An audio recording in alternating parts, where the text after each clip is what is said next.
Olá pessoal, sejam bem-vindos ao canal Geopoliticando e hoje, dentre as várias matérias que eu quero comentar com vocês, a primeira delas é uma que prova aquilo que eu venho dizendo há um bom tempo a vocês, de que a principal fonte da censura no mundo hoje é justamente aquela parcela política nos Estados Unidos, que seria e foi até então o país que sempre defendeu a democracia e as liberdades ao redor do mundo, mas que agora está tomado de uma espécie de perseguição à liberdade de expressão e é de lá a fonte principal, ao mesmo tempo em que é de lá também a principal fonte de defesa da liberdade de expressão. Os Estados Unidos vão ser o país que vão definir para o Ocidente se haverá ou não democracia real e se haverá ou não liberdades reais, como, dentre elas, a liberdade de expressão. Veja só o que a Kamala Harris, que é a representante dessa parcela política, disse. Ele perdeu seus privilégios. Ele quem? Elon Musk. A Kamala Harris disse isso ao entrar em guerra com Elon Musk e quer que o X seja derrubado. Eles estão falando diretamente com milhões e milhões de pessoas sem qualquer nível de supervisão ou regulamentação, e isso tem que parar. Então ela quer parar a liberdade de expressão, eles querem regular, eles querem colocar freios na liberdade de expressão. Então o país das liberdades, guiado por aqueles que não defendem a liberdade, está impondo isso no mundo inteiro.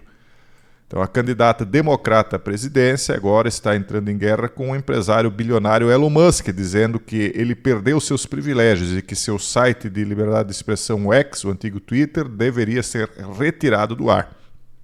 Quando o X baniu Donald Trump, antigamente era o Twitter, estava tudo certo. Por quê? Porque estava sob o domínio dessa parcela política.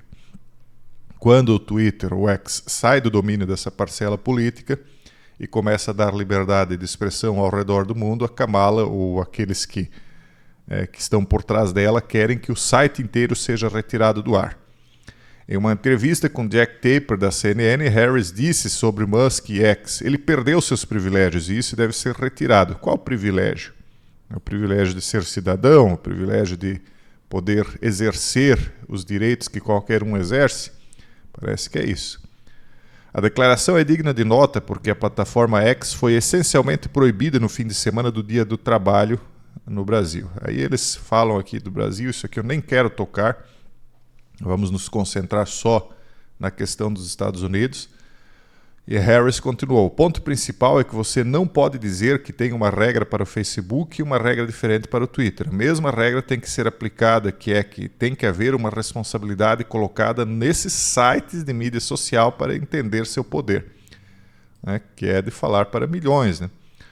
Musk respondeu inicialmente com uma breve mensagem indicando que Harris acredita nisso 100%. O ex-candidato presidencial independente, Robert Kennedy Jr., entrou na briga, dizendo: alguém pode, por favor, explicar a ela que a liberdade de expressão é um direito e não um privilégio? Porque é muito diferente um direito de um privilégio. O privilégio é aquilo que está acima do direito dos outros.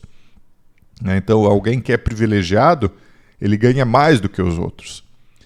Agora, a liberdade de se expressar é o mínimo que o ser humano pode ter. Se o ser humano não tem direito de se expressar, ele não tem direito a praticamente nada, porque um dos primeiros direitos que as pessoas perdem antes de perderem todos os demais direitos é a liberdade de expressão. Porque se você não pode se expressar, você não pode reclamar quando os outros direitos forem retirados. Então isso de maneira nenhuma é um privilégio.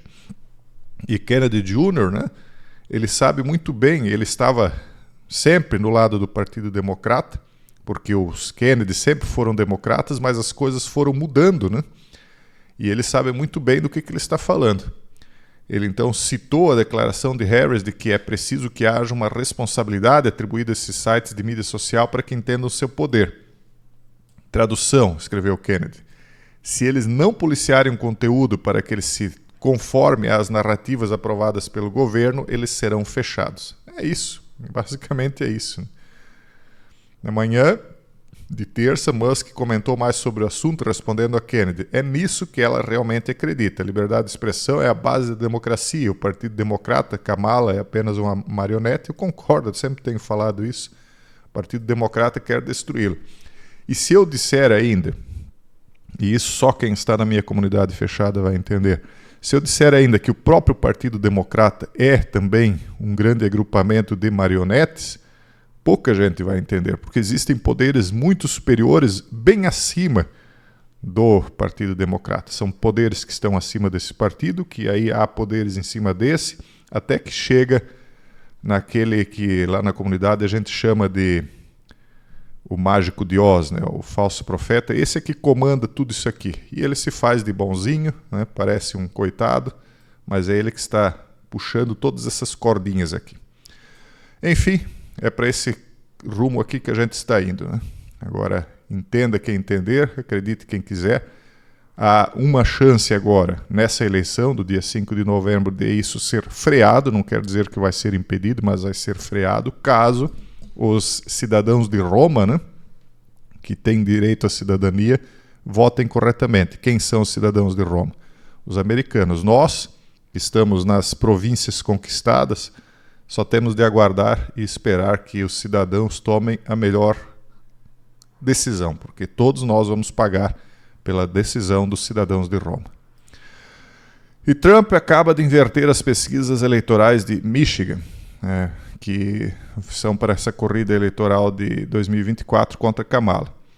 As coisas que eu achava que seriam bem fáceis para Trump não estão sendo, pessoal, as coisas estão sendo bem complicadas por lá. Trump não é um santo de maneira nenhuma, mas dentro de todo esse esquema de coisas que nós estamos vivendo, nós sempre temos de desejar o menor dos males. Os ventos da mudança estão soprando mais uma vez em Michigan. O estado de batalha, famoso por suas disputas acirradas e finais de roer as unhas, encontra-se no centro das atenções. Os olhos de todos estão nas pesquisas, mas, como sabemos, o que acontece em Michigan raramente fica em Michigan. Um trocadilho com Vegas, né? É o estado que ajudou a decidir as eleições por décadas e, mais uma vez, está nos mantendo todos na dúvida, né? Porque o pêndulo político lá está oscilando de um lado para o outro. Vamos direto aqui ao que interessa. Do Breitbart, o ex-presidente Donald Trump assumiu uma pequena liderança sobre a vice-presidente Kamala Harris em Michigan, de acordo com uma pesquisa recente. Uma pesquisa realizada entre 26 e 29 de agosto descobriu que 44,7% dos prováveis eleitores em Michigan apoiaram Trump, enquanto 43,5% apoiaram Harris. Isso aqui é empate técnico, né, pessoal?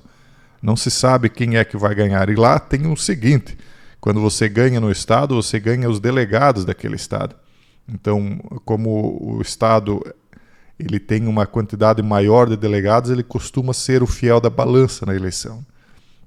Então, o sistema deles lá não é puramente um voto,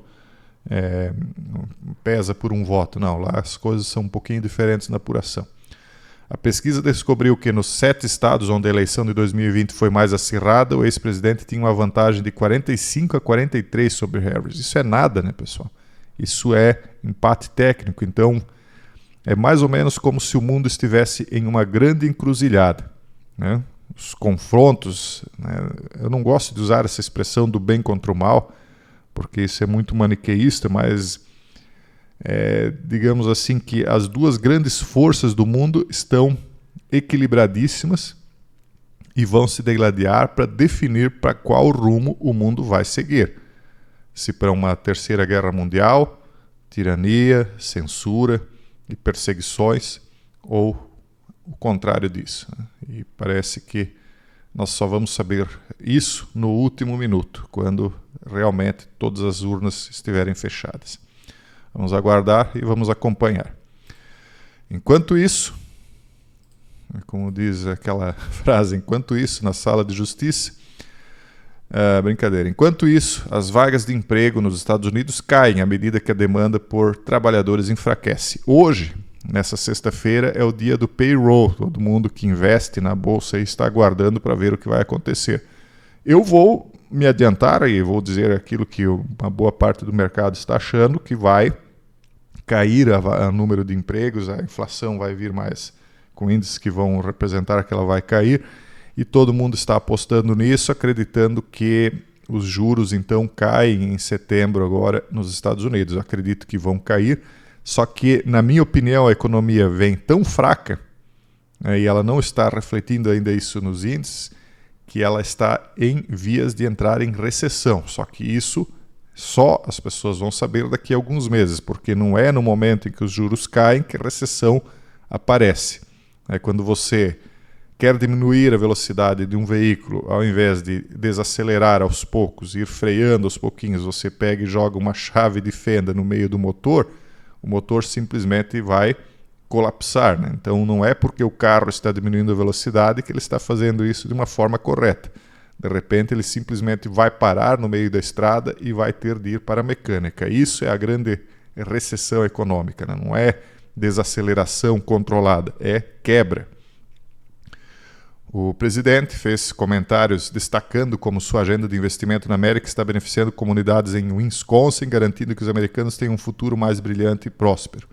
Crescer com endividamento, pessoal, isso cria um crescimento falso na economia. Porque aí você distribui dinheiro, as pessoas vão consumir mais sem produzir mais. Isso vai aumentar o consumo sem aumentar a produção. E, portanto, as coisas vão acabar se tornando mais caras. Isso é jogar a chave de fenda no motor do carro. Mas governos populistas fazem o crescimento através disso. Imprimir dinheiro, enfim, distribuir dinheiro sem fundamento nenhum. E para finalizar essa matéria aqui, rejeitando novas propostas de cessar-fogo, Hamas exige que Estados Unidos forcem Israel a um acordo. Matéria recente. O Hamas rejeitou o plano dos Estados Unidos de revelar novas propostas para um acordo de cessar-fogo e insiste que os Estados Unidos pressionem Israel a abandonar sua exigência de manter o corredor Filadélfia. Nada diferente do que todo mundo já esperava, né? Eles vão insistir com isso até o final. Penso eu que também esperando as eleições de novembro, né? Se o Biden perde essa eleição, na minha opinião, eles vão ficar mais propensos a fazer o acordo.